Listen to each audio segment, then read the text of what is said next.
This week, NEA are putting on a whole range of online webinars, seminars, discussion groups, a whole range of other activities to replace the irreplaceable, which is the mass migration of the fuel poverty mission that gathers every September. We should be doing this in a ballroom in North Yorkshire. I'm doing it from an attic in South London, and you're doing it from wherever you're domiciled, or some of you maybe back in your work environments. But thank you very much for joining it. I'm Adam Scora. I'm the Chief Executive of National Energy Action.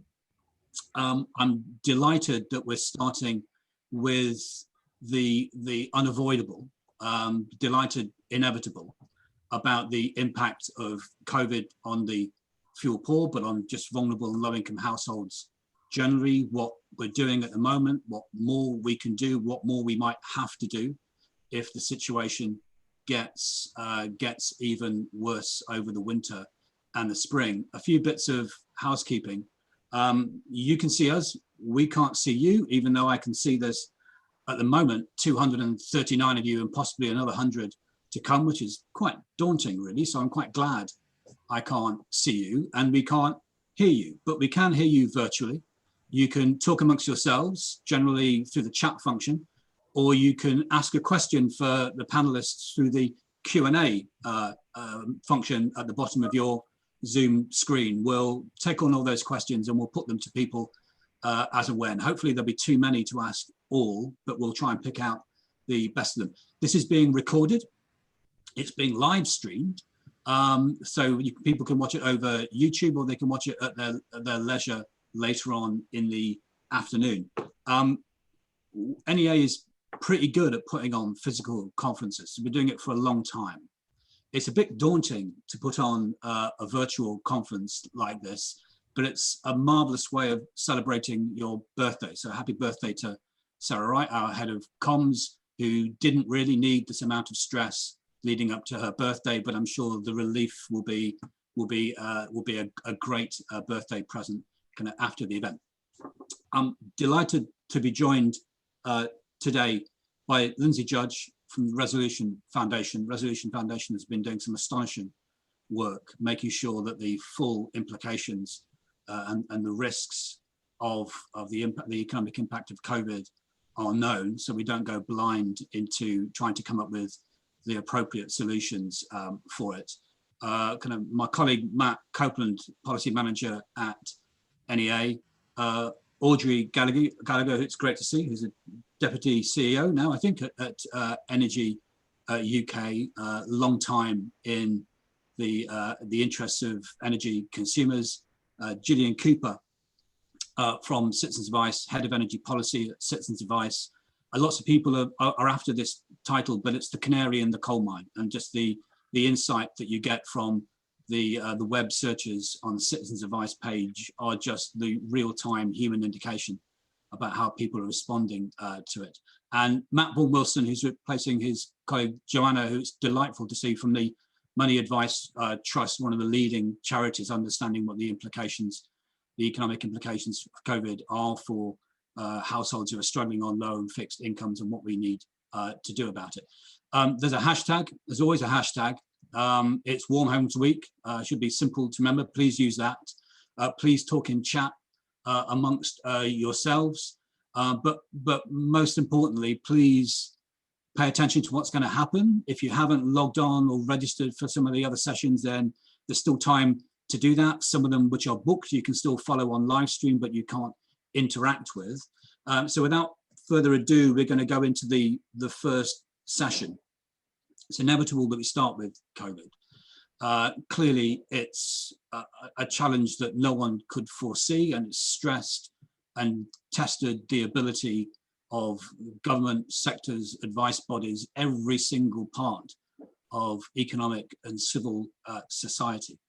And clearly, what we know is that we had COVID over the spring and summer, supposedly the most benign time to have a virulent pandemic hit, but that's coming to an end. We're going to be entering autumn and then winter, and possibly a long winter, with the implications hardening as furlough possibly ends and the government support kind of reduces, people spend more time indoors, and the economic impact starts hitting home. So like everybody else, those people who are committed to the fuel poverty movement need to understand what those implications are, what we can do to mitigate the impacts, what the short-term and the long-term solutions are, what are the things that we're doing now that can be part of a transformational change to the way in which we support low-income households in the energy market and other markets going forward, and what else needs to happen across the economy and public policy, of which the energy response is just part and parcel. The format for today is that Lindsay is going to take us through 15-20 minutes of a presentation on the economic impacts, and then the other panelists are going to join in with 5-10 minute response, and then we'll have plenty of time for discussion afterwards, and we're going to end at 11:30. So thank you for being here. I hope this works really well for you. It's going to be fantastic for us. So without further ado, I'm going to turn to Lindsay to start us off. So Lindsay, you can share your screen. Thanks very much, Adam, and thank you very much to the conference organisers for inviting me to come along. I should just, by way of introduction, I lead the housing programme at Resolution Foundation. I've been there for 4 years, and I have to say that preparing for this conference made me feel really ashamed that we've never actually done a specific piece of work on fuel poverty. So a kind of statement at the beginning, which is we are very much in the business of thinking about these issues, and if anybody has research ideas at the end of this, do share them with me.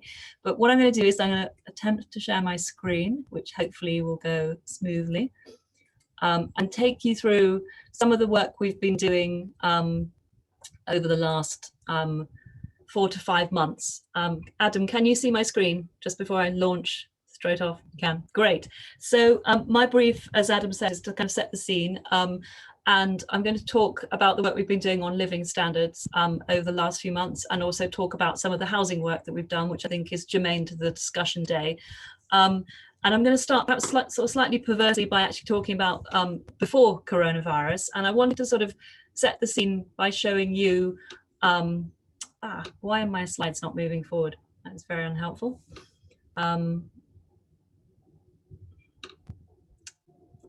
As usual, there's a technical hitch as soon as you start.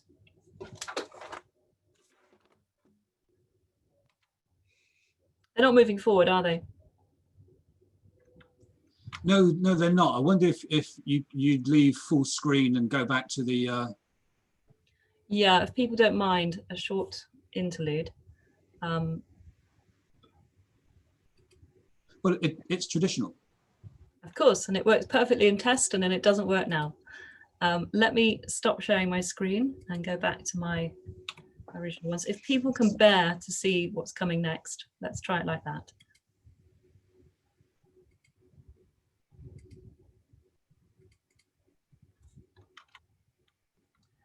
Okay, I think that will probably work.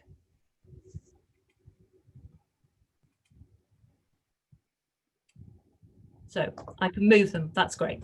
Apologies for that, and apologies for using up some of my valuable time. So let me launch off by talking a little bit about the situation before we entered COVID. So what did the economy, what did living standards, what did people's lives look like when we entered the pandemic in February, March time?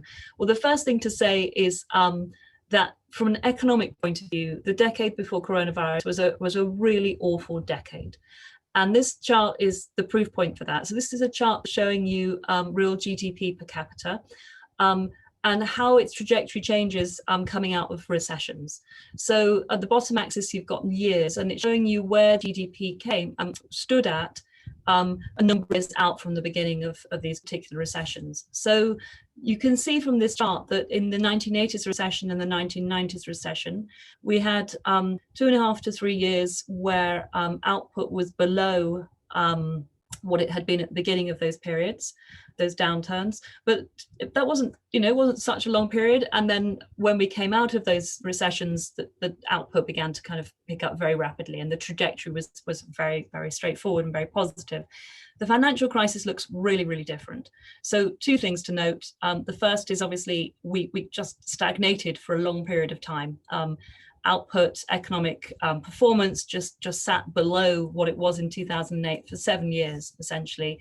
And then when that tipping point came and we began to kind of grow faster than we and develop more output than we had before the crisis, that's growth has been very, very sluggish. And that, of course, has massive implications for people's living standards and people's wages and indeed their benefits. And the other point I want to make before March is that this kind of stagnation was combined with really quite shocking levels of inequality. So this is a chart showing you the Gini coefficient. You don't need to know what that is, but basically you need to know it's a sort of standard measure of inequality, and the higher it is, the worse it is. So this is I always think a really fascinating chart, because it shows you that the real turning point for inequality in the UK was the 1980s, no surprise perhaps there, and that inequality after that period has remained stubbornly high. And the other, of course, really interesting point from this chart is that if you can compare the blue and purple lines, which is the before housing costs measure of inequality, and the after housing costs measure of inequality, the green line, you can see that housing costs have become a sort of bigger contributor, if that's the right way of putting it, to inequality since the 1980s. And indeed that remains the case today. So we weren't in great shape entering the crisis in February, March. And of course, what coronavirus has represented is an economic shock, the like of which we really haven't seen for centuries. So I have colleagues who are historians who talk a lot about things like the Great Frost of the 1700s and the Napoleonic Wars. I mean, these are the reference points we need to go back to find a kind of retraction in the economy similar to what we've seen with coronavirus. And these four little charts kind of all tell the same rather dismal story, but tell it very, very sharply, I think. So we have GDP, we have vacancies, we have hours worked, we have real average weekly earnings, all kind of key economic indicators. And what each of the charts is doing is plotting what the trajectory looked like in the run up to the financial crisis and coronavirus, and then out. And the numbers on the axes here are months out. And you can see that on each of them, you can just see the kind of gravity of the situation that we're facing currently. And of course, that transfers into our pockets, all of our pockets. This is a chart that is showing you what we think real annual growth in disposable income has looked like during the crisis. This was our nowcast. It takes us up to June this year. So this was our best estimate of what had happened to incomes sort of coming out of the hardest part of the lockdown. And again, you can see you have to go quite a long way back in history to see something that is even remotely equivalent. So a massive income hit, essentially, in the lockdown, despite all the protections that the government put in place, which I'll talk about in a sec. Oh, lost my slide. I mean, the kind of, you will not be surprised from Resolution Foundation to find that our kind of interest is not just about the kind of macro picture and the size of the hit, but also about the distribution. Who has really experienced this lockdown and this contraction in the economy in the worst possible way? And the answer on that one is to begin, low earners. So one of the things that has been, of course, problematic for any analyst in the last few months is that we haven't had brilliant data. Lots of the official data sets have quite big lags. It's very difficult to get, household data sets are often lagged by as much as 2 years. So one of the things we did back in May this year was we ran our own representative survey with working age adults, and the next graph come from that. So this was a snapshot of what was going on in early May this year. So the question, we asked people what had happened to their work, and this is the answer when we split it out by pay quintile. So 1 being the lowest paid and 5 being the highest paid. And as you can see, whether it's furlough, whether it's losing one's job, or whether it's losing hours and pay for other reasons, those on the lowest lowest hourly earnings have been the hardest hit. And there's a very sort of striking and clear gradient there. The other group we point to in that piece of analysis that we did is young people. So this chart is showing you the same survey results broken out by age. And you can see that it's the youngest age group who have had the hardest hit to their income by losing work in its various forms and fashion. And then the kind of the 20s have also been hard hit. And also, interestingly, so have older workers. So you get this kind of U-shaped pattern, which tells us volumes about who is likely to be struggling at the moment. We also asked people about how they were coping with their housing costs. Now, obviously, your housing costs are the cost that the majority of people would prioritize over any other cost. And we found some interesting findings there. So the kind of number one finding was that renters have been much less able to reduce their housing costs than mortgages. So we asked people what steps they'd taken to try and reduce their housing costs, and this is the picture. So around 12% of those who own with a mortgage had been able to apply for and gain a mortgage holiday. For renters, they'd made some valiant efforts in some cases to try and get rent reductions, and had in about half of the cases been unsuccessful. But this, of course, points in particular to the sort of plight of private renters, 10% of whom had asked for a rent holiday or a lower rent, at least temporarily, and half of whom had not been offered that. Now, I think there are sort of, obvious reasons why that's the case, obvious reasons why those with mortgages have been more successful. It's much easier to sort of legislate for a few lenders to reduce temporarily the payments of their borrowers. They've got a long-term relationship. They've got a kind of legal hold on the property. Obviously, for landlords, whether social or private, there's a more difficult relationship and many, many more potential relationships to manage there. But nonetheless, that points somewhat to the plight of those who are renting currently. And surprise, surprise, that means that renters have indicate that they are far more likely to have fallen behind with their housing payments than those with a mortgage. This was the picture, as I say, in May this year, and we're just about to refill this survey and see what the picture looks like now. I mean, I think it's fair to say that I would imagine the picture looks tougher now, even though we know that some people have gone back into work over the summer period.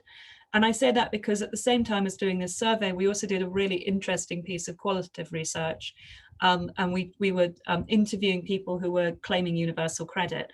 And although housing and costs and bills were not really part of that conversation, one of the things which was very interesting from that piece of work was that in May, June, when we were talking to people, the vast majority of people who had seen their hours cut, been put on furlough, lost their jobs, claimed universal credit, were kind of coping at that point in time.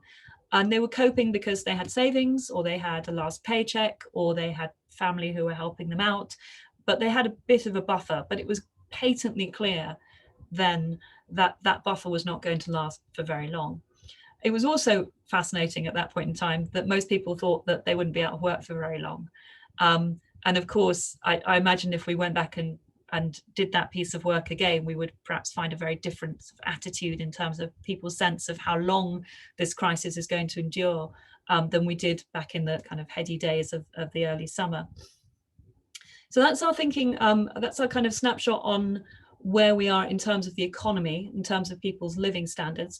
I also thought it'd be useful and interesting to share some of the work we've been doing looking at housing during lockdown. So we did an interesting report back in June, which was called Lockdown Living, where we essentially looked at the quality of people's housing. And we did this because very obviously, our housing, our homes have come home to roost, as I say in the title here.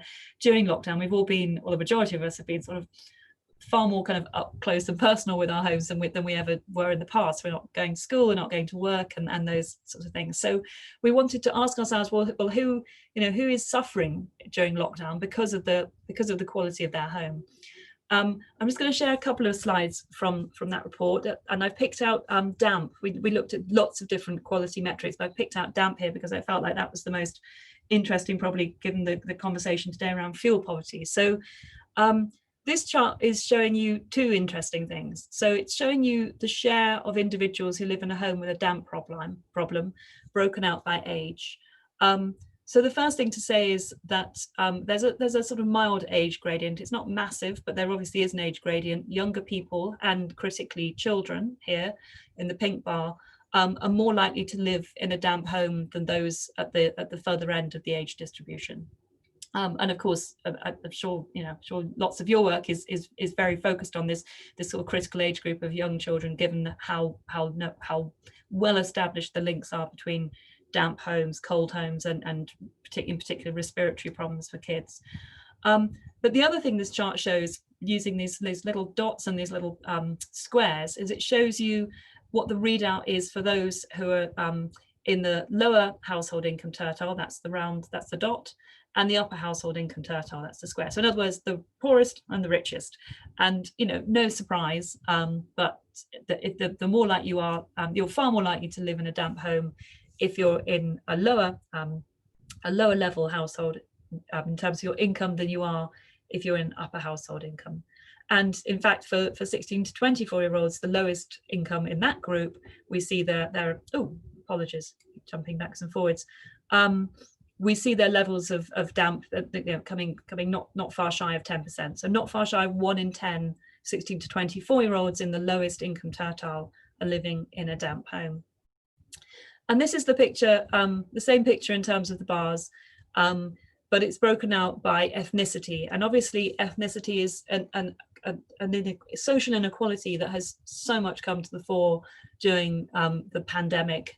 And again, probably no surprise, but in some ways I was surprised by this, especially when you look at children. The difference between those from BAME backgrounds and from a white background when it comes to the quality of their housing is really striking. And actually I would commend the full report to you potentially, because there are some other housing metrics we look at in that report where the distinction between white and BAME communities is even more shocking than this one. So that's our sort of take on housing during lockdown and the implications of housing. And obviously, as anybody who works on housing would always say, housing is a kind of, it's a slow thing to respond. It's a slow issue to kind of get traction on. And I guess my kind of, one of the things we said in the lockdown living report was that all these issues that in terms of our homes, which are coming home to roost during lockdown and will absolutely come home to roost during a lockdown during the autumn and winter months, are the product of long and slow kind of erosion of quality in our homes. And it's, this is a kind of long game that you play with housing. But that has implications, and those implications are quite serious, I think. And one of them is that we know that housing quality has a proven effect on your well-being. So the kind of nicer your home, the kind of better your well-being is, to put it very bluntly. And this is a kind of sophisticated piece of analysis and rather a complicated chart to explain, but hopefully I can. So what we're doing in this chart is we are looking at the well-being of homeowners, social renters, and private renters, which we're using somewhat crudely here as our kind of proxy for housing quality. And we are studying their well-being scores when we control for everything else we can control for. So what I mean by that is we are taking an individual and we are assuming they're the same age, the same relationship status, the same health status, the same income.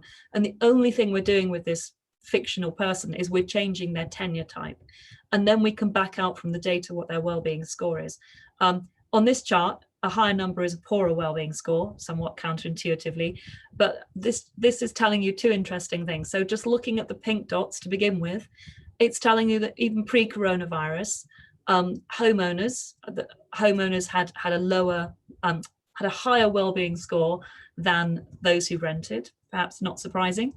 But critically, this is also showing, looking at the turquoise dots, that through the lockdown period, or at least at the beginning of the lockdown period, the well-being of renters, those who are living in the poorest quality accommodation, deteriorated, whereas those of homeowners effectively didn't. So our kind of suggestion from this is that the quality of your home has basically is becoming more important in terms of determining your well-being, or it certainly was during the lockdown period. Just to sort of bring things to a conclusion, what's going on now and what do we think is going to happen in the future? Well, the first thing we can say about what's going on now is people are returning to work. So people are coming off furlough. So this chart is plotting the share of the workforce among companies that hadn't closed over the last few months. So you can see that from June, when lockdowns began to soften a little bit and the economy began to open up a bit more, that the numbers on furlough have definitely decreased. We're actually only down to 10% on full furlough currently. And the green, and as a result, there's been a kind of commensurate growth in the number of people who are described as working as normal, which is the green line. However, what has not happened is those of us who are working at home have largely not gone back. And that's important, I think, for the economy, because as many people point out, city centres are increasingly hollowed out, lots of service industries around office workers are really a sort of parlous straits at this point in time. But it also, I think, potentially has implications going into the winter, of course, which is for people who are working from home, we're going to have to start turning our heating on, and that is going to be a challenge for some people, arguably. And interesting actually to think about what will employers do potentially to help people who are working from home and having to heat their homes during the winter months.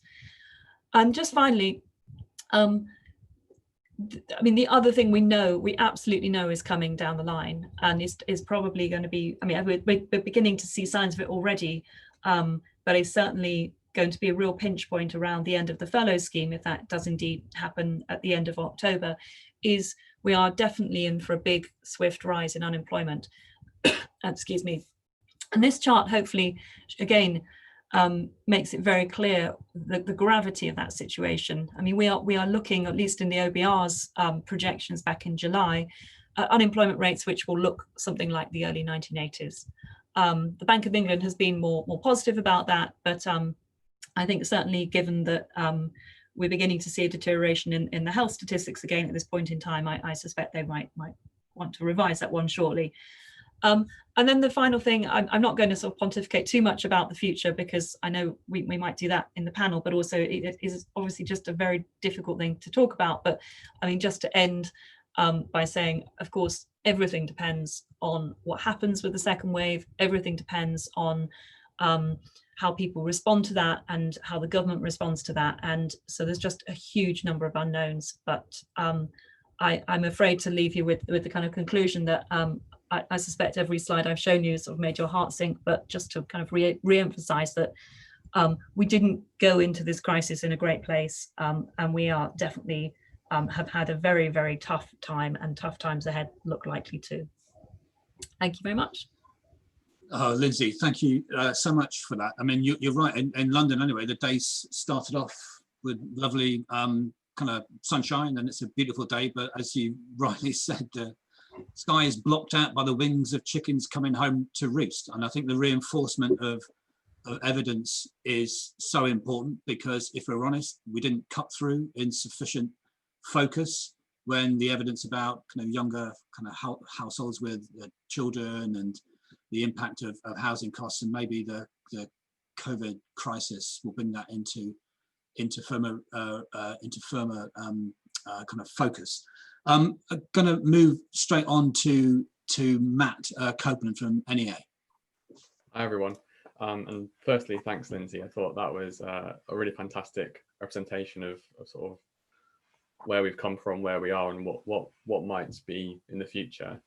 And I'm really looking forward to the rest of the panel as well. I think it's sort of a great group of people to be on the panel with. I'm here to talk about this year's Fuel Poverty Monitor, which this year looks at the impacts that COVID-19 has had on fuel poor households. And as you all know, it's something that has affected us all as individuals, but also the organisations we represent. And we've been tracking this and the impact that it's had on fuel poor households over the past 6 months. As part of this, we've talked to many of you who are watching today. We've issued a call for evidence, and we've learned from our own experiences on the ground. Using this, we've tried to understand what's worked well, what's worked not so well, and we've been advocating for pragmatic solutions to problems. Firstly, we did this in our paper, addressing the impacts of COVID-19 on vulnerable energy consumers, which looked at how fuel poor households were impacted in the early parts of lockdown, specifically with regards to the supplier base agreement for supporting households in the energy market. And then secondly, through our short paper, The Gathering Storm, which considered the growing problem of utility debt. Today, I'm really proud to announce that we've just released this year's Fuel Poverty Monitor, just 15 minutes ago. It's now on our website. And this focuses in on the crisis using insight primarily from that call for evidence. I know that many of you listening today will have responded to it and will have responded at times that were really difficult for yourselves, and there's lots of change afoot. So I wanted to start with a big thank you to you for contributing towards it in such difficult circumstances. The monitor looks at the impacts of COVID on fuel poor households, on the organisations that support them, and on governments and regulators, before looking at this winter ahead and making some recommendations as to how we can improve on what we've seen so far. The impact on households has been stark, as we've just heard. Lower incomes, higher energy bills due to spending more time at home, and difficulty in delivering the government schemes such as Eco and Smart rollout that are there to help them. More people will be in more utility debt than we would usually see going into winter. Citizens Advice, as I'm sure we'll hear later, have estimated that 6 million people have fallen into arrears during the pandemic, and that includes at least 3 million falling behind in their utility bills. We found that the impact on organisations that support them was also huge. Energy companies were forced to move their call centres to working from home, which is a massive change for some, and energy companies as well providing huge amounts of support for their customers. I'm sure Audrey will talk about that in a few minutes' time. Local authorities and charities have also had huge, massive difficulties in supporting households in the way that they used to. Social distancing meant face-to-face advice had to come to a halt, making it significantly harder to help people. And something that really struck me from the responses to the call for evidence was the importance of the visual assessment of need, and how the lack of that during this period has led to drastic changes in the ways of working and how we support our households. And all of this is being done in unprecedented times. And I know that's an overused word, but they are. And I've been in absolute awe of how many people have gone above and beyond to help the most vulnerable. There are really some heroes out there. But we're now in a situation where it's entirely predictable that there could be more lockdowns this winter. And we're in a position to prepare for more foreseeable circumstances.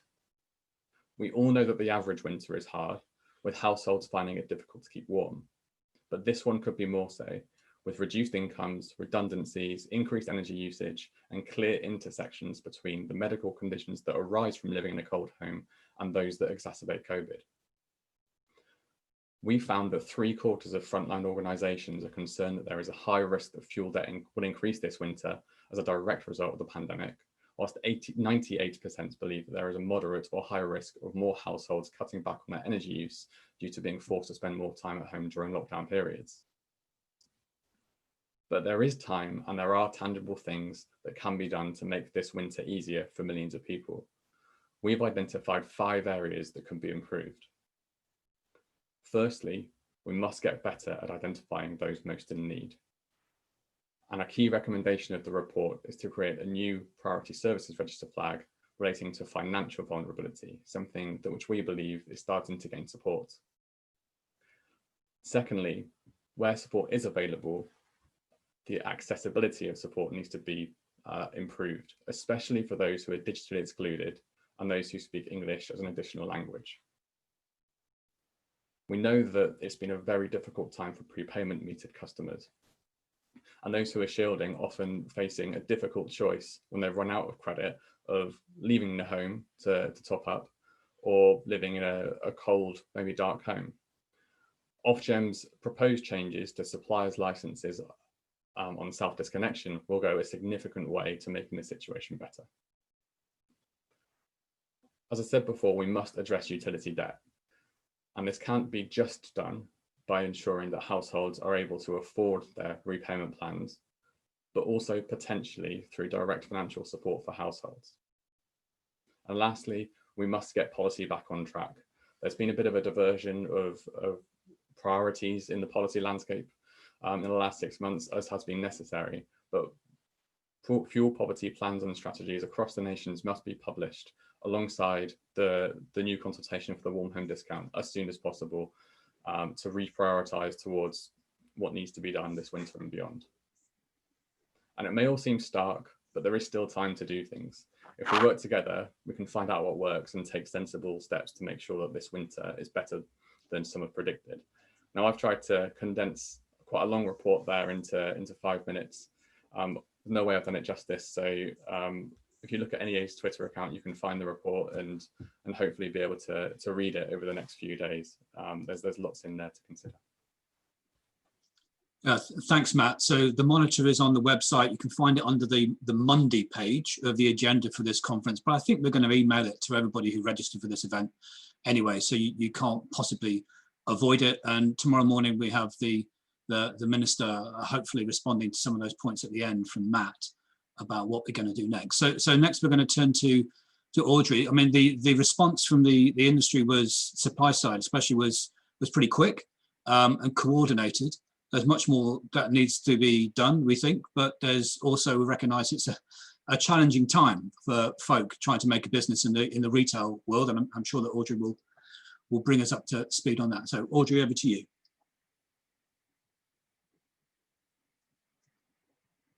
But fantastic. This is my first opportunity to say you have to unmute yourself. I'm so happy it was you.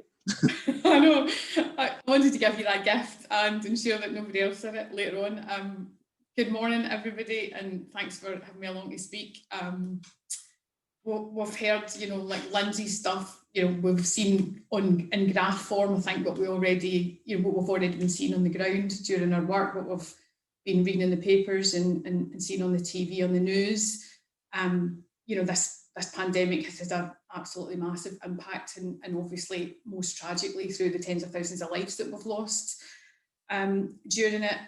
As Adam says, we as a sector, we supply an essential service. We think we're pretty well versed in dealing with emergencies and tackling disruption. And our priority here was to ensure that customers were safe, that staff were safe, that people stayed on supply. But we've never seen anything like it. Like I'm sure nobody has. Matt mentioned there about having to set up call centres in people's living rooms. It was a massive undertaking. Thankfully, up until now, the feedback has been that we coped pretty well. But as we've recognised, we're not anywhere near finished with this. We are, I don't know, what are we at the end of the beginning or something, right? So there's a lot more to do, and I just want to reflect on some of the stuff that the industry's done and talk you through that for anybody that's not aware. And hopefully in the questions, and if not, certainly afterwards, you can update me on anything else that you think we should be doing. But as I said, the immediate response was about how do we ensure that vulnerable customers, particularly vulnerable customers, are protected, and that companies can safeguard their own employees. And I think really, really early on, we've seen some of the big risks, which were like things like legacy prepayment meters. I think we were also maybe probably more worried about people being sick and not being able to top up. I don't think we'd fully grasped the impact to a full lockdown and what that might mean. But nevertheless, we flagged that up, and pleased to say that really early doors, NEA, Money Advice Trust and Citizens Advice, the companies on the panel this morning, they were all on the case about what he's doing. So we had a real collective effort working with the government, with Ofgem and BASE, to ensure that we tackled this. So we came up with some principles which people might be aware of. Main one, identifying people that are at risk, but then looking at what kind of financial support can be provided, what can we do on prepayment meters, as I said, and what information do people need in order to try and navigate this. Again, Matt outlined loads of companies went much, much further. So smart meter engineers that were on furlough were doing deliveries from food banks out to people. Companies were providing their spare PPE to the NHS. Lots and lots of charitable grants were given. I think one of the non-domestic suppliers made a quite substantial grant to the Money Advice Trust business debt line. So recognising that there was a new cohort of people out there that had never been in financial difficulty before. And it's a horrible thing to say, but like lots of the traditional people that we've dealt with in fuel poverty, as you'll know over the years, they've actually become quite good at coping. That's really sad, but they have become quite good at coping. This is a whole lot of new people that have never had to cope in the past, and we need to make sure that we provide that information. I think we did definitely see, we did other stuff, best practice in IVRs, which was a bit of a bugbear of citizens' advice that people couldn't get through on the phone while we were setting up these call centres in people's houses. But I think one of the big things that we saw, and again, it's not something we've experienced before, loads and loads of businesses, because we have business suppliers in our membership, and they really, really struggled, just couldn't pay because their operations were shut down. And suppliers themselves have had a massive financial hit. And they've been impacted, as I say, you know, their operations, but also, you know, just having to work more flexibly and address some of the challenges that were coming out of this. And I think, you know, luckily did stuff that in the past would have probably have taken months and months to do. So it just does show you like about, you know, necessity being the mother of invention. We got loads of stuff sorted out really pretty quickly. PwC did a survey of customers, and trust, thankfully, that their supplier will support them is higher than it's ever been in a sector, as we all, you know, I come and speak at these things most years and I normally hear about some of the concerns about the energy industry. Trust massively up, 8 in 10 over 65-year-olds trust their suppliers. So that was a great thing to see, but not finished by any means, and a lot still to do. So in terms of next steps for the sector, definitely want to continue to support customers, but now we're talking about what is the role of energy in the economic recovery, and how can we build back better to ensure that whatever we're doing, whatever fiscal incentives we're putting out there, we can ensure that it's going to reach the net zero ambitions. It's already been mentioned, but absolute priority, right? Energy efficiency, it's got to be the priority. I'm speaking to the converted on this audience today, but you know, while we've seen things like the national energy, the Green Homes Grant and stuff, we do need a government funded proper national energy efficiency programme. So that, you know, say Green Homes Grant, great, but as Matt pointed out, there has been a bit of a vacuum in policy as we've naturally tried to deal with this pandemic. But when are we going to start getting back to that to really upgrade the homes and businesses? The other thing I would say is smart meters come into the road in this, in terms of particularly prepayment smart meters. So we need to get the rollout completed, and that's going to be really, really important. Lindsay showed some of those terrifying figures about what we think is going to happen to jobs, to joblessness and the resultant impact on the economy. And we are staring down the barrel of the worst recession that we've ever seen. So, you know, we are really, really concerned about that. And I think we do need to have an honest discussion about what that's going to mean for households. I think it's fully expected, and it's absolutely right that the energy sector will play its part in this. But Ofgem noted on earlier in the summer that, you know, companies can't just write off debts. The money just isn't there for it. Coming out, you know, I think last year Ofgem published the 5 largest suppliers made negative margins. And I know I'm in danger to get into world's smallest violin territory here, right? But nobody is making any money in this sector. But they still, and it's even worse now if people are struggling to pay, but suppliers have still got to pay the network costs, the policy costs, balancing, and all of these things have increased under COVID because we've had demand reduction, so non-commodity costs have went up. So we're in a really, really difficult position where companies are really struggling financially. Last week, we lost 2 of our members, sold their books, you know, so there is a real issue here about how do we support customers when we know things are going to be really bad, when, you know, there are real financial constraints. And I think we do need to start having a really honest discussion with government, the regulator, charities, people on this conference today about how we do that, and that's going to be really important. And just before I finish, I just want to flag up, before the pandemic, we were working on a new vulnerability commitment to drive up standards for vulnerable customers in the sector. That work is continuing. It's probably never been needed more than it is now. So just to flag up to you, hopefully you'll see something in the coming months about the suppliers that have signed up to some new initiatives. Thanks very much.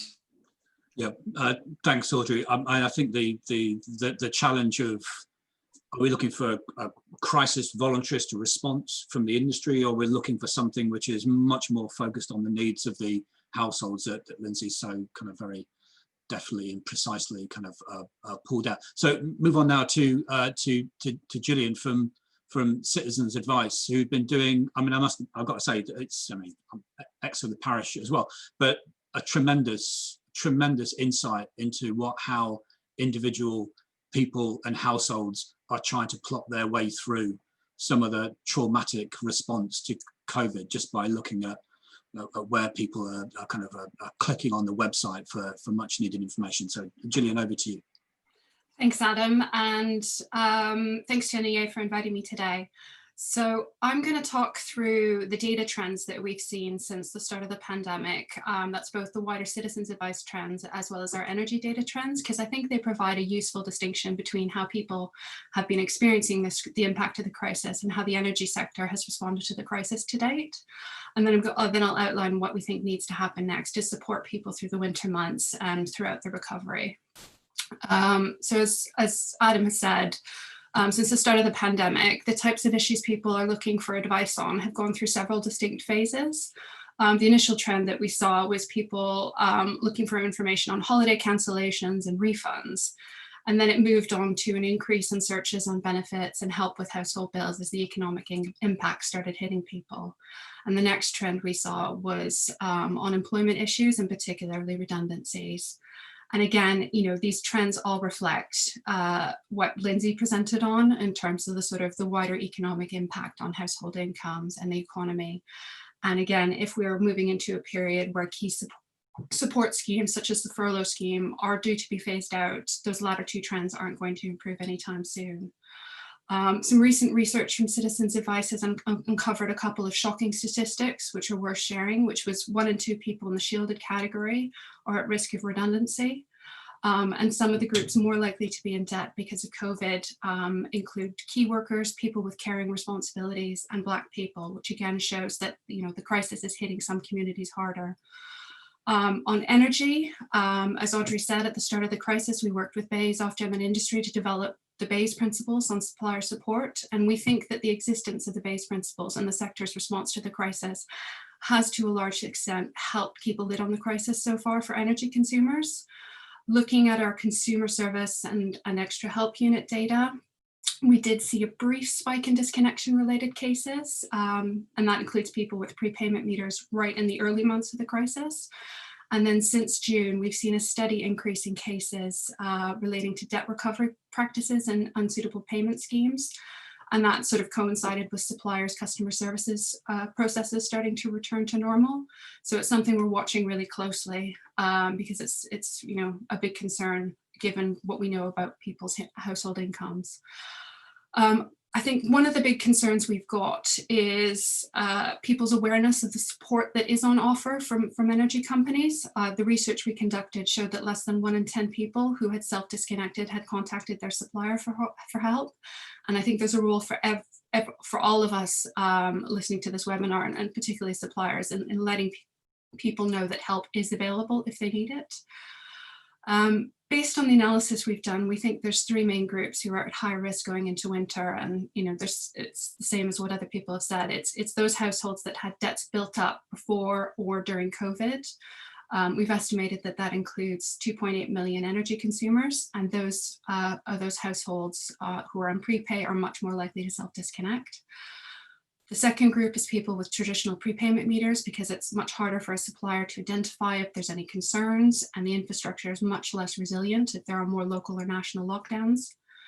And then the third group is people with inefficient or higher cost to heat homes, and renters are particularly are at risk here because they're unable to make changes to the property or heating system in any real timely fashion.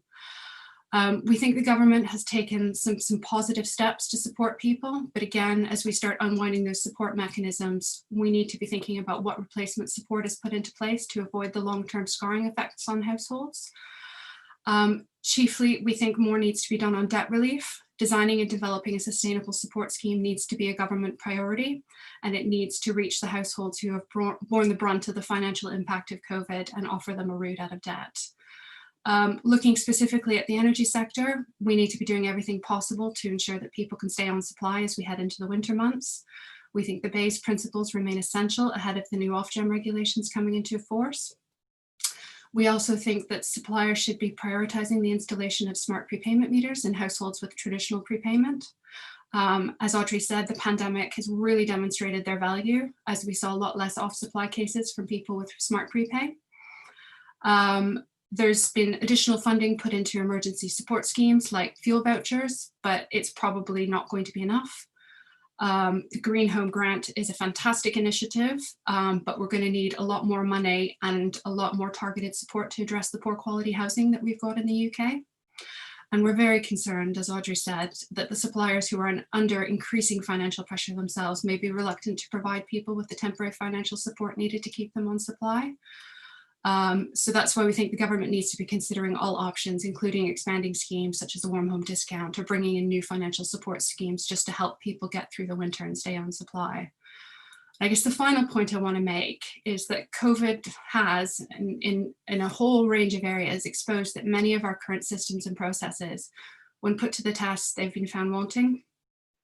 And something that we've been talking to regulators and government about is how you deliver a better support system for people across the essential services markets. The current systems that we've got aren't joined up, and it's incredibly slow and frustrating for people trying to navigate their way through. And that's generally people when they're already in crisis. And it's something our advisors find is a real challenge, as the qualification criteria and process for accessing support can vary across sectors. So over the coming months, we need to continue supporting people through this unprecedented crisis that we're facing.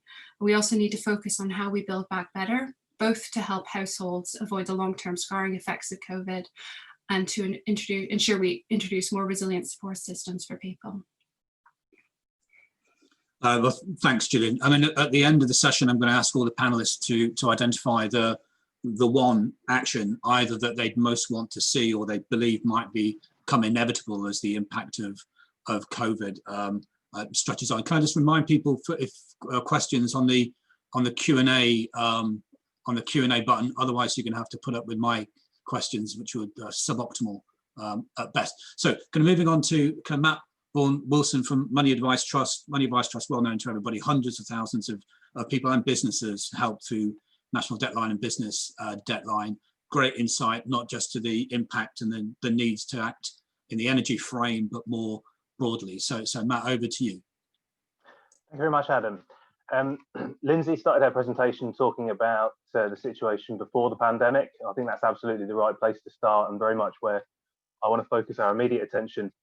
You know, we shouldn't lose sight of the fact that millions of households went into this pandemic, this crisis, already in quite significant financial difficulty. We've been talking over the last few years about 8 or 9 million households in some level of financial difficulty. Along with other debt advice charities, we've pointed to increasing numbers of people coming to us with arrears on energy, council tax, rent, water, other household bills. And that's all linked back to issues around affordability, low incomes, but also unpredictable incomes, 0 hours contracts, gig economy, self-employment, increasing numbers of people self-employed. So just to give you a sense of that, you know, back in 2019, it does feel like such a long time ago, but in 2019, 1 in 5 of our National Debtline callers had energy arrears, often alongside other debts as well. And we introduced a fuel voucher scheme last year as well, because we were already at that point having concerns about self-disconnection. So those households will be going into this pandemic with very little in the way of a buffer. Almost certainly will be impacted by the effect of COVID-19, but then there will be new groups brought into financial difficulty as well. I think one of the dangers that we see is the potential for differential treatment between those two groups. Energy suppliers are starting to resume collections activity, or have been now for a while, and many are starting with groups that were in debt before COVID-19. There's almost a risk there that those groups are seen as being less deserving of sympathetic and positive treatment. I'll return to that point. In terms of the actual impact of COVID-19, it's a bit of a mixed picture. We did a survey of National Debtline callers back in May to see how they'd been affected in the first couple of months of lockdown. And what we found from that is that there definitely had been a shock. Almost half of callers had seen, or almost half of the people in that survey had seen a drop in their income, usually down to being furloughed. Half reported that they'd fallen behind or were falling further behind on household bills. And of that half, 36% had fallen behind on energy bills specifically.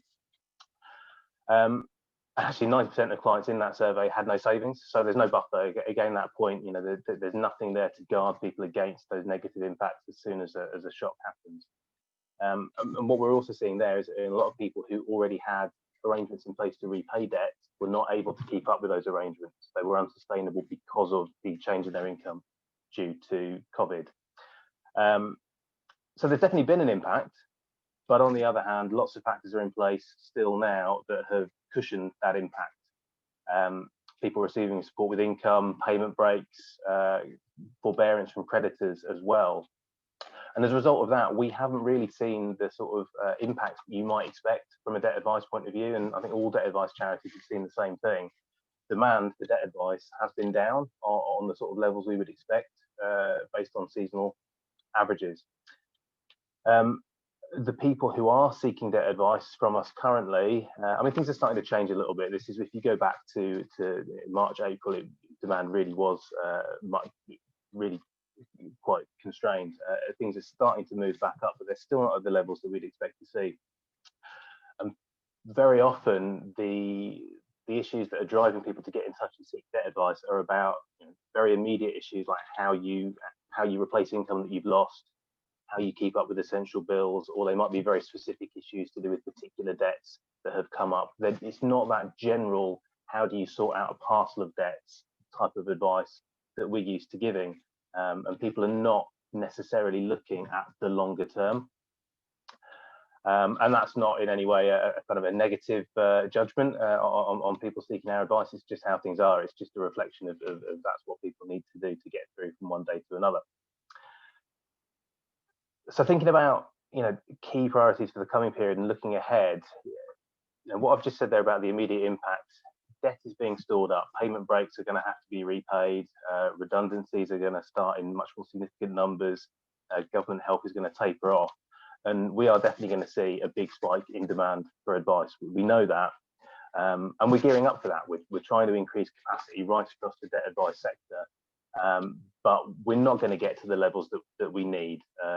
The resource is not going to be there for everyone to have the debt advice who really needs it. And timing is an issue as well, because you can't get qualified, trained advisors up to speed in the kind of time frame that we're talking about, looking ahead to winter. So I think one of the things that concerns me, well, a lot of the issues that I've noted down are about how energy suppliers respond to customers in debt. And it's perhaps quite a narrow prism to be looking at things through. There are many other big policy issues that need to be resolved as well, but it is going to be a critical area. Some of the things that concern me are consistency across the market. We've seen that for a number of years. Suppliers can be fantastic, but some suppliers in the market will be less familiar with dealing with debt problems than others. And within suppliers, you can get quite a lot of inconsistency as well.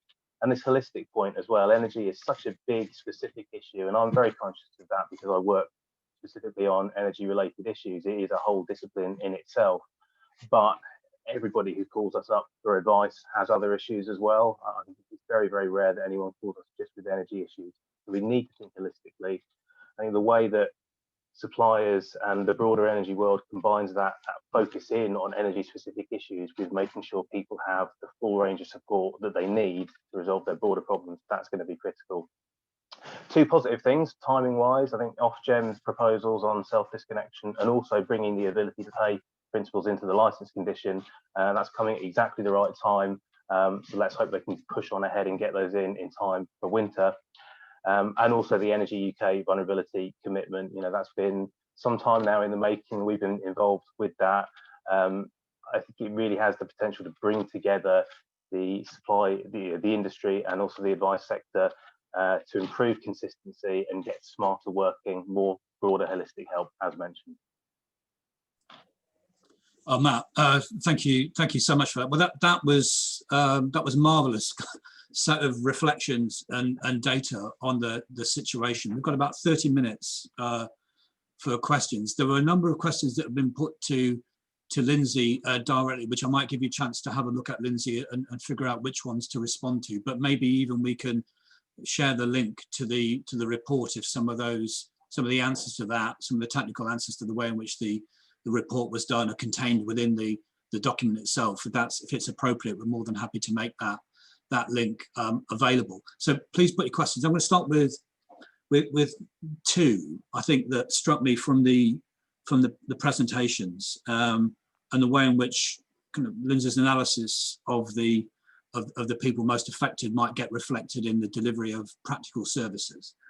So if one of the challenges forever in the energy sector is how do you target insufficient resources to the right group of people, or to the group of people who need it most. So here's a question which might get picked up by people more directly involved in the delivery of service, but maybe Audrey as well, is what is the impact and what is the necessary consequence of this focus on not a new cohort, a cohort we've always known is particularly affected, but there's real focus now.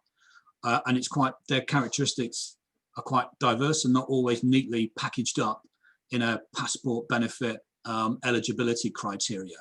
Younger households in work, with children, renting, often from BME communities. What does it say about our current targeting? Is it adequate? Can it just be flexed? Or is there a fundamental challenge about how we make sure that the support that's available from government, from charities, and also from the energy sector is up to this task of meeting the needs of people who are being particularly crushed by the pandemic? So I'm not going to pick on anybody in particular, but obviously I will do if no one volunteers to come forward and answer it first. This is cruel. This is really cruel, but I'm going to go. Gillian, thank you so much. Save it. I'll go first. So yeah, this is a massive challenge, and it's something Citizens Advice has been grappling with since the pandemic started, because we've seen a shift in the type of people who've been accessing our advice, because we had to channel shift incredibly rapidly. We haven't been able to offer face-to-face advice. It's sort of starting to slowly return. But as a result of that, there's been a real change in the types of groups of people who are coming to us for advice, and we've lost some particular groups. So there's been sort of a really positive increase, well, not a positive increase, an increase in the number of younger people coming to us for advice because they're more comfortable with things like web chat. So yeah, as an organization, we've got a sort of innovation and testing lab set up to try and figure out how we can kind of quickly identify and come up with solutions to sort of try and target those groups who have kind of dropped away during the initial months of the pandemic, because we need to be serving everyone in our community. And I think, you know, it's an issue facing us. It's probably facing all of the advice charities here. And it'll certainly be something that suppliers are grappling with as well, because you don't know who's not accessing your support. And, you know, whenever we do research, we know that there's a big gap in people who need help but aren't seeking it out. So yeah, I think longer term, we need to be thinking at sort of how we improve data sharing and targeting. What we've got in place at the moment probably isn't enough to deal with the challenges that we're facing. Particularly when people don't come forward who are very much in need of help. I don't have any easy solutions for you now, unfortunately, just that it's something that organizations absolutely need to be focused on and grappling with. Matt, from Money Advice Trust, this must be a kind of an issue for you as well. Yeah, completely. And, you know, one of the points around young people, and I checked back because that came out very strongly from the Resolution Foundation report. We get very small quantities of people in that younger age group seeking advice from us. There's a real issue around awareness. There's also this issue around targeting. I don't know, one of the things I often come back to is, you know, we're set up as charities to focus on particular areas, and you know, policy issues are set up as separate things. I work sort of at the interface between fuel poverty and debt advice. If that's a pretty big interface, and you know, there's a lot that goes on in that space. But I wonder whether part of the answer lies in rethinking how we draw those lines, and that goes back to, you know, how those kind of interventions are funded. You know, should there be a levy for debt advice? Obviously, there's voluntary funding that pays for debt advice as well, and then you've got, you know, statutory obligations around fuel poverty. Should we be rethinking some of that so that we're better able to target those problems that cut across both those areas? I don't know. That's a very small, a couple of small suggestions to a huge problem. Well, it is a huge problem. I think maybe to Al, Matt and Audrey, obviously one of the major delivery mechanisms is warm home discount. The rebate is focused on older kind of people in households. We've got the challenge of how it's going to change next year, but then probably more significantly over a couple of years. I mean, this is a COVID, it's a time-specific kind of crisis, but it's revealing lots of fault lines which we already knew existed about who needs the support most, kind of ideas about how we can utilize that big obligated resource more effectively. So, Matt, do you want to go? Oh, sorry, Audrey, go first. Sorry. So for a long time, we've always said that we could make much more use of data. So there is a, if the energy sector was the people that developed Uber, I'm sure we would have had an answer to this by now.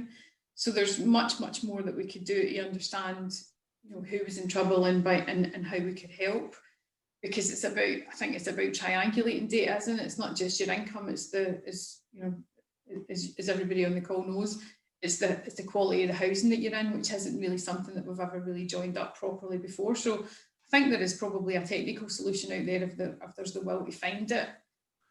The challenge then becomes, so what do you do when you know, and how do you fund it? Because in a lot of respects, the current funding mechanism through energy bills is a really regressive way in order to raise these funds to help people. I think we've had discussions in the past about the fuel poor supporting other fuel poor. So, we have long said it's about government ensuring that incomes are at a level that, that in a civilized society you would expect. And I think that's some of the debate that we need to start having now, because, as people have pointed out, this is a whole new cohort of people who have never struggled before, who, not only don't know where to go for help, but what help's available. So I think it's a combination of what is the data telling us that, and how can we use that? But more importantly is what is the support and how do we get it to people? How do we fund it? Yeah, I completely agree with that. And I'm sure many people watching this will have seen earlier this year, NEA produced a report with our colleagues at Fair by Design specifically on the future of warm home discount and what we think could be done going forward. Our belief is that it's not necessarily fair that whilst 1 million people get it automatically, so those in receipt of pension credit, there's a broader group of people where I think there's 3 million eligible, but only 1 million can receive it, and you can be eligible to receive this discount and apply for it but not get it, and that's, we think, is a deficiency in the policy, and that actually it would be much fairer if it was automatic for at least the vast majority, and using that data and using all those data matching powers that are available to identify those who need it to get it. But I do think that that as Adam sort of said in his question a couple of minutes ago, that we will miss people if we just do data matching. So there is some legitimacy in having sort of a more qualitative assessment, case-by-case assessment almost, for a smaller, broader group almost. So I'm not sure you can do everything by data matching, but certainly we believe that the warm home discount needs to be extended. It needs to be expanded to be more automatic for more people. I think this winter set in stone. This winter will be as usual. Next winter is likely to be just a continuation of this year, how it is this year, just because of timings and getting the legislation through. But the year after that, there is a significant opportunity to reframe the scheme to potentially take some of the spending away from consumer bills and get it into general taxation in some way. But more importantly, to make sure that more people receive the discount automatically. Gillian and Matt, I saw some nods, but I have to say this is my first week in very focal. So I'm looking down the bottom of my nose, which is probably more affectation than assimilation, but I'm not always as crystal clear as I'm always crystal clear. Anything from Gillian and Matt on the warm home discount? Just to echo that, I think that is the big challenge with the warm home discount, and that there's more people eligible than there's enough money to go around. And unfortunately for some people, it's a lottery and they're unsuccessful, and that doesn't feel right, because it's money that's very much needed to help support them with their energy bills. So we've been thinking about, I mean, it's as it is this year. Hopefully it continues next year, and there's the options for change. But a number of the questions have been coming through and this is the challenge, isn't it? When you're trying to think through what are the insights? How do we not waste the crisis of COVID and all the insight that's coming out of it? A lot of the solutions are reasonably longer term, but we have some immediate issues as well. So there's been a number of questions posed about debt recovery techniques, about rising in disconnections, around failed smart installations. So we've still got this autumn and this winter problem. And one of the issues that everybody, I think, who was trying to get involved in the government and industry agreement focused on was awareness raising. Gillian, I think you mentioned it directly about the further steps that could be taken, not just by suppliers, but by other organizations in a coordinated way to reach out and proactively engage with those households who we either know are in challenge or might be in challenge because of they share some of the characteristics that Lindsay shared with us. So I wonder for kind of the Mats and Audrey and Gillian about what more this winter about active outreach, targeting people that we proactively targeting people who might need to be in receipt of greater support. Audrey, can we start with you? For the obviously it's a key issue for the industry. Yeah, so I mentioned just at the end of my wee 5 minutes that we've been working on the vulnerability commitment, which is a series of principles to try and do some of the things that you're speaking about. So, you know, around accessibility. So are we adequately training up frontline staff to identify problems so that, you know, that they can, when they're speaking to people or when they're observing what's going on, that they've got that they can understand if there's a need for help and they can offer that help. There's a whole lot of other things around working in partnership. So a lot of times, you know, there's been a concern if people are not asking their supplier for help. And the usual one is, like, you know, people don't phone up Tesco and say that they can't afford food, so why would they phone their supplier? But I think it's a bit different, and I think we would expect that. But it means that we have to do a lot more with other advice agencies, and that's going to be a challenge because they have to be funded. Matt's already said that they're anticipating a big capacity crunch. So we have to do more work there to make sure that we are utilising what's out there, but that it's getting paid for as well. So I think there's a whole host of things that we've been working on, and so far we've got about a dozen or so suppliers that are going through entry into this, and I would like to see that. I think one of the other things, what is best practice, so one of the things that Energy UK does with our members, about 20 retailers at the moment, if somebody's got a good idea, right, this is not a competition issue, this is vulnerable people that we need to help. So if somebody's got a great idea about how to provide service, then can we just share that and make sure that, you know, once you've done the cost benefit and you know it works, can we roll that out across the whole sector? And I think, you know, initiatives like this, and even some of the questions coming through that's been flagged up about concerns about smart prepayment meters and stuff like that, just hearing this stuff, get in touch with us, make sure that we can address where the problems are and really get to grips with it. I forgot what the question was now, but does anyone want to come into it if the panelists are paying more attention than me?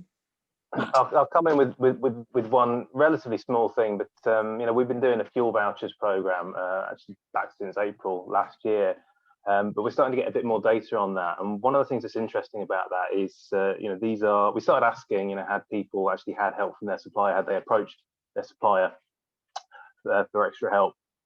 And in nearly every case they have. They've done that. They've already had emergency credit, not emergency credit, discretionary credit, additional support credit, as we should now all call it as well.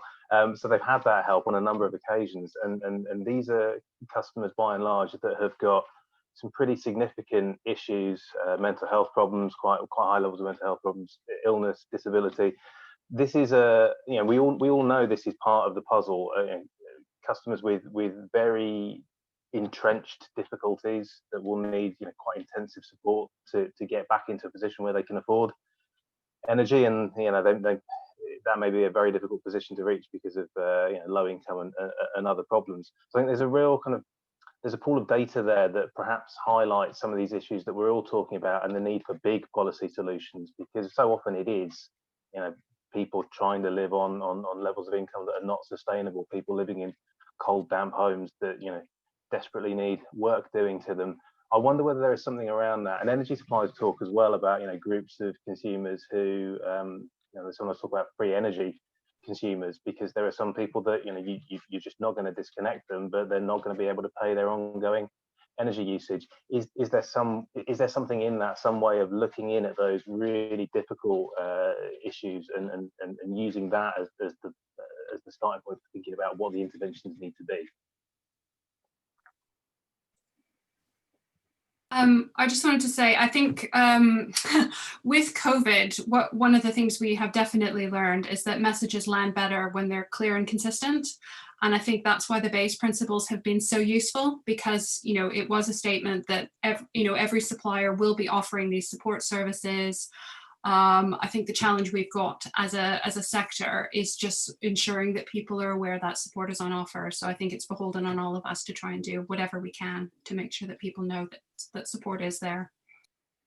So there was a question that came, or a statement of risk, which is absolutely right, about are we dealing with a zero-sum game, where the intergenerational equity becomes kind of slightly unbalanced, and if we focus on younger household, what's the impact on those older kind of people who their income situation may be better, but their exposure to health risks are even worse. And I think, I'll answer that for NEA, which is it's a sheer insufficiency of resource to get anywhere close to meeting the problem. So targeting is the way of dealing with an absolute insufficiency of resource, and that must be the part of the resolution, whether that's directed through energy programs or more generally to support kind of households in difficulty.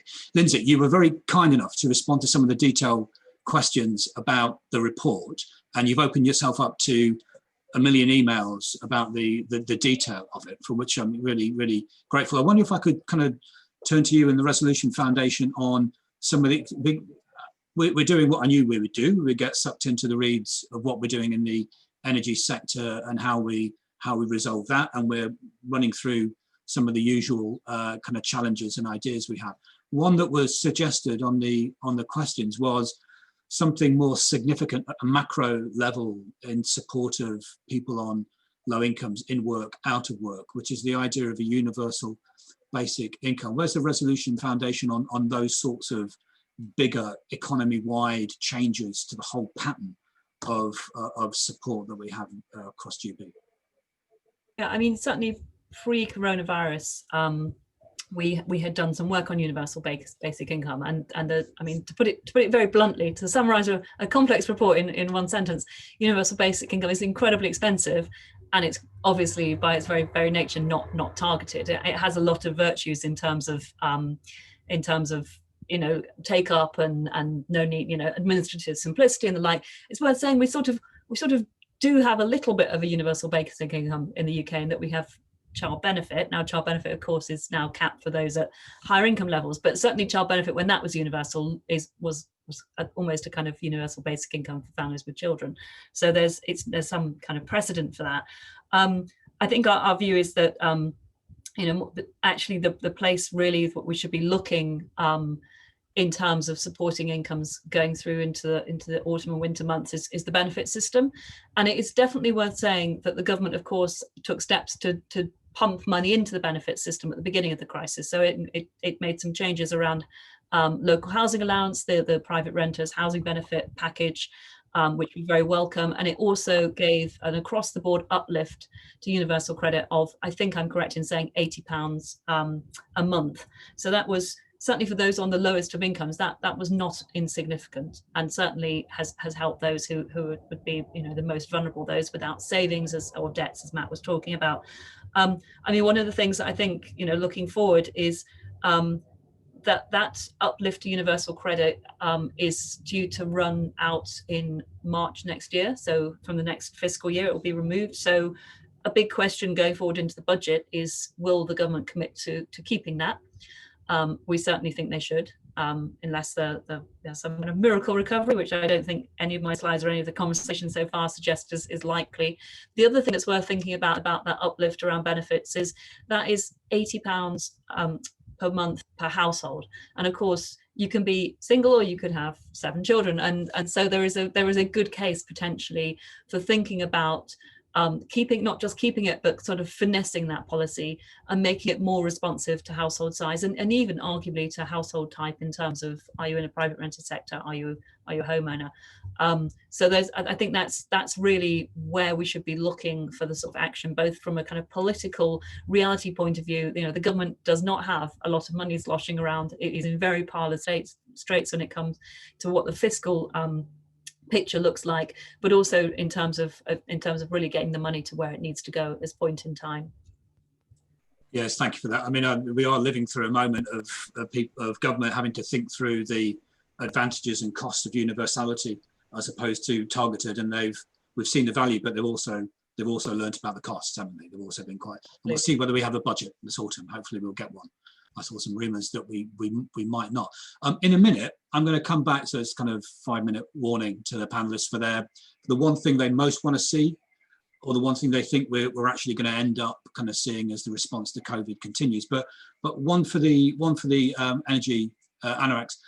So can Audrey, sterling job in talking through what the energy suppliers are doing voluntarily through agreement and through obligation. Question also about, and this has come through, about the role of the networks. So just going through the RIIO-2 kind of process where we're setting out what companies' returns should be, and there's a drive to reduce the amount of dividend and take that they get for low risk operations of network kind of industries, but we also want to see them play their full role in delivering support for vulnerable households, and particularly in the context of driving through for net zero. So maybe I'll restrict this one to the energy kind of folk amongst us about, what is the role, a growing role for networks in the drive for supporting vulnerable low income households, especially on a community basis. Audrey, you can go last because these are your brothers and sisters in the network. So maybe I'll start with Matt from NEA. Yeah, I think there's a significant role for both gas distribution networks and distribution network operators on the electricity side for supporting their vulnerable customers. I'll start with gas networks first. I think they've had a really significant role in the past price control, supporting those customers through the fuel pool network extension scheme, and that's going to continue into the next price control, so offering subsidised or free gas connections to some of the poorest households to offer them cheaper fuels to heat with. And I think that's really important. There is a balance between that and the future of sort of decarbonising heat, and I think we're going to explore that in a session later in the week. But there is a clear role on the affordability of energy for gas networks. On the DNO side, electricity networks, they are going to see sort of this huge increase in electricity demand, we think, over the next decade or so, with more people installing heat pumps and having electric vehicles. But actually, we'd like to see DNOs think about vulnerability in the same way as they think about those things, so have the same level of interest in their vulnerable customers as they have a sort of expanding their networks for those new exciting technologies, because affordability is obviously becoming an incredibly big issue at the moment with all the things that Lindsay and others have talked about regarding incomes. And we think specifically there's a role for providing income and energy advice and all those things that DNOs, GDNs have been used to doing, but actually there are more specific things in the future coming along as well. So actually making sure that the transition to low carbon is inclusive and the poorer households can be involved in that. So a costly connection not being a barrier to getting a heat pump that's subsidised by the government, and actually maybe subsidising that increased electricity connection to the grid. So I think there is a significant role for both sides of the network in addressing both affordability but also inclusivity of the transition as well. Thanks, Matt. Gillian, since I've done a huge amount in driving Ofgem towards a kind of harder position on the networks, but also working on the kegs and everything else to make sure that they hardwire vulnerability into their world. What do you think the opportunities are?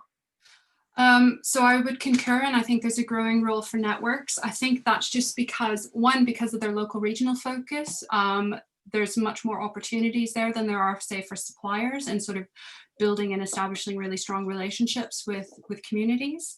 So I think there's definitely opportunities there, and more to be done that can be built on that. And I would specifically say that around the energy efficiency space in particular. And I think, Ofgem has tried to address this through the RIIO-2 price control, in sort of, putting in, allowing networks to bid for incentives where they are bringing forward really good quality programs in this space where they're properly adding value. And I think, there was even some areas, I'm not going to go into the detail of our recent response to the draft determinations because it's very long, but we think there's definitely more scope in certain areas to go further than what Ofgem has done, just to sort of be a bit more flexible, because where networks can add value and where they're the best place to do so, absolutely, they should have the chance to do that. Audrey, do you want to smile enigmatically or talk about the partnerships with suppliers and networks? Yeah, so I agree what people are saying, that networks are out there. I suppose the question is that what do we want here? Do you just want somebody to fund something? So are we collecting money in the price control in order to do this, or do you think is there some kind of amazing idea out there, that trick that we're missing that the networks could and should be delivering? So for years now, Ofgem have run discretionary award schemes to incentivise networks to do innovative things around communications and fuel poverty and a whole lot of stuff, and we've seen some really brilliant initiatives, particularly in storms and stuff like that, and we've seen some other kind of a bit window dressing stuff. But the question is, what do we want? Do we just want them to fund it, or is there something that they need to do? And if there's something they need to do, then my plea would be, we just need to make sure it's coordinated, because all morning, there are advice agencies that are seeing people, there are suppliers that are seeing people. We don't want them in competition trying to find people, so it needs to be properly coordinated and thought out, I would have said. Brilliant, thanks very much. So now we're going to go through them, through the panelists one by one. We're going to invite the panelists one by one to the one thing, if they could pick out, it's impossible. I know it's impossible, but let's do it anyway. Pick out the one thing that either they would most like to see instituted, government, local authority, energy company level, or the thing they feel we're inevitably going to end up doing. So I'm going to go through one by one, starting with Lindsay. I was going to say 3, so I'm now going to kind of crunch them all into one big lump. In the short term, I think, if we're looking into this next season, then there's got to be action on the income side, and I would point to the universal credit uplift I've just spoken about, and I take the point that came up in the questions that there's that's flawed. There are lots of people who fall through the UC net, but that's the best we've got at the moment, and that's we've got to work with what we've got. Sort of medium and long term, I would very much point to the retrofitting agenda. I just think that there is a little bit of steam building up around that. Before coronavirus started, we actually did a really interesting report back in February which was looking cross-nationally and looking at the level of investment in homes, and especially in retrofitting, and the UK's record on that is just parlous, and so dealing with that, I think, is absolutely critical. It's even more critical now in the sense that it costs a lot of money and it's really disruptive, but it makes a lot of jobs. Those jobs are regionally spread, which is really important to the government, so that kind of chimes with their levelling up agenda, and of course it moves us towards critical carbon targets. Just in my third one, which I'm embedding in all of this, is just more shorter term. I've just been thinking quite a lot about the Green Homes Grant recently, and thinking, the people we really want to get that to are less homeowners and more landlords. And I think that there's a lot that could be done in terms of communications and working with the kind of landlord bodies to make sure that landlords are absolutely taking up the chance to use the green home growers, because those are the homes that really need the attention. I'm fine with all that. That's all really strong. Absolutely. The point about renters is so strong, but it's been so difficult. Matt, over to you. What's yours? You can have 3 if you want, as long as you're quick. Well, I'll say, aside from retrofit and warm home discount, which we talked about earlier, I think I touched on it in my 5 minutes, improving identification of need, and using all the data that we have to ensure that we know who is really the most vulnerable, especially this winter, so that we can better provide support. And there's a few aspects of that. There's one, overlaying for example, from suppliers, the different types of data they have. So do you have a prepayment meter? Are you severely indebted? Do you have a health condition that we know about? To find the really most vulnerable customers. But also, I think several people on this panel probably tried to do this previously, but accessing that shielding data where appropriate, so that energy companies know who's actually actively shielding, so they can provide the support, and also using other government powers like the Digital Economy Act in a broader sense to ensure that more organisations know who is receiving certain government support, so that they can provide their own support to those households too. So just generally improving identification of need within households. Thank you. I thought the point Julian made earlier on about the link between shielding and the risk of redundancy was quite frightening. Audrey.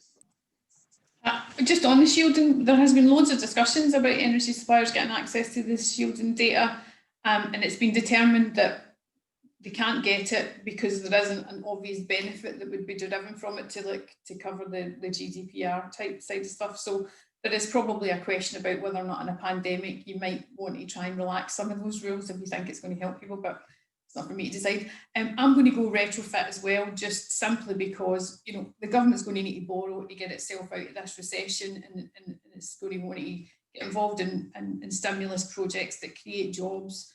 And, you know, as Lindsay said, that will be jobs up and down the country. And then there are the additional benefits that will save people money, right? So it's a much more sustainable way to try and help people reduce their costs rather than just giving them more warm home discounts. Then just let's address the affordability issue at its root cause and help save carbon and all the rest of it. But see, until we get that, I do think that we do need to have this discussion about how are we going to help energy consumers, because regardless of what you thought of the help that was provided in the past, I'm really worried that it just cannot be provided on the scale that's going to likely be necessary. So we do need to start having a discussion about what do we do. And I would much rather that we did that collaboratively, that we all spoke about it rather than taking pot shots and, you know, let's try and work together to get it done and see how we can address it. Brilliant. Thank you very much. I'm going to speed up now. So over to Gillian. Okay, I'm going to be greedy and have 3 as well, just because of the precedent. So again, I think, as Lindsay has said, ensuring that people have appropriate incomes that allow them to continue paying their essential household bills is so key. There needs to be some form of debt relief, again, just to avoid the economic scarring and help people, that people see a route out of this crisis and the sort of hit that their incomes have suffered. And like the others, again, I will go to energy efficiency. That's just absolutely key, that we get a proper energy efficiency scheme kickstarted and sustained within this country. And I think the sort of theme running through all of those is we need to get much better at improving the targeting of who we support. We just, you know, it's what we have right now is not good enough, and that needs to change. Thanks for that. Matt, lastly to you. There are so many great options to choose from there, but I think the thing that's really critical for us is that people, when they're in debt, get fair, sympathetic and positive treatment. And I'm thinking there not just about the energy industry. You know, we do want suppliers to give people reasonable time, make arrangements based on ability to pay, signpost people towards independent advice and not put people under undue pressure. We are seeing cases around enforcement where we think really enforcement should not be happening. But also looking more broadly, you know, we've got the breathing space scheme coming in and statutory debt repayment plans. The public sector, local and central government, both starting to engage much more than previously in this agenda around fairness in collecting debt. So yeah, we've also had this really stark illustration of the old adage that anyone can find themselves in debt if their situation changes. You know, we all know you can't deny that's true. So I hope we're going to see a bit of a sea change in the culture surrounding debt and how debt is collected. Fantastic. Thank you very much. There's a good round of votes for Plan A, which was kind of retrofit and energy efficiency. So even in the moment of intense crisis and urgent action for the needs, it's so important that we're focused on those long-term strategic solutions. So tune in to the sessions on net zero and decarbonisation of heat coming up. Thank you so much to everyone for joining the panel. Been absolutely fabulous. Thank you for, at one stage, over 300 people who joined us kind of online. I hope you found it useful. It's not the same, but it's a pretty fair facsimile of NEA conference. Kind of just two things to bring to people's attention. This afternoon, there's a workshop, advice and support during COVID. This morning, it had a couple of spaces. It may still have. If not, you can follow the live stream on YouTube. But for those people who weren't aware or didn't think they were going to turn up to the session with Kwasi Kwarteng, the Minister, tomorrow and then Net Zero, think again and postpone whatever else you were going to do and join on. Thank you so much for joining. I think this has been, I'm so pleased with the way that the first session has gone, and now we just need to be worried and anxious about all the rest of them. So thank you very much to all the speakers. Thank you to everybody who's looked on us, and thank you to our comms team for the support. Thank you very much, and hopefully see you on a Zoom call over the next couple of days. Bye-bye.